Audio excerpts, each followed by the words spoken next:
60 বছরের বেশি পুরনো অভিবাসন ব্যবস্থার সংস্কার করেছে কুয়েত। পাশাপাশি এ সংক্রান্ত নতুন আইন প্রবর্তন করা হয়েছে।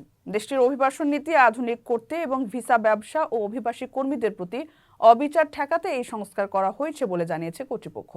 গালফ নিউজ বলছে, গত 28 নভেম্বর নতুন আইনটি আমিরি ডিক্রির মাধ্যমে জারি করা হয়। আইনটিতে একাধিক গুরুত্বপূর্ণ পরিবর্তন আনা হয়েছে। এর মধ্যে অন্যতম হচ্ছে, কুয়েতি নাগরিকত্ব অর্জন না করা পর্যন্ত দেশটির নারীদের সন্তানরা 10 বছরের জন্য আবাসন ব্যবস্থার সুযোগ পাবে, যা ফি ছাড়াই নবায়নযোগ্য। এই সন্তানরা দেশ থেকে 6 মাসের বেশি সময় ধরে চিকিৎসা বা শিক্ষার উদ্দেশ্যে বাইরে থাকলেও তাদের আবাসন হারাবে না। আইনটি ভিসা ব্যবসা ও শোষণের বিরুদ্ধে কঠোর ব্যবস্থা নেবে। এছাড়া যারা অর্থের বিনিময়ে দেশটিতে প্রবেশ করবে, বাসস্থান বা ভিসা নবায়ন করবে, তাদের বিরুদ্ধে কঠোর শাস্তি আরোপ করা হবে।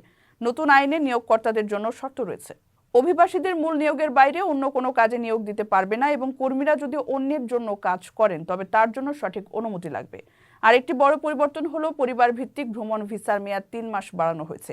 এক্ষেত্রে ভিসার ফি নির্ধারণ করবে স্বরাষ্ট্র মন্ত্রণালয়।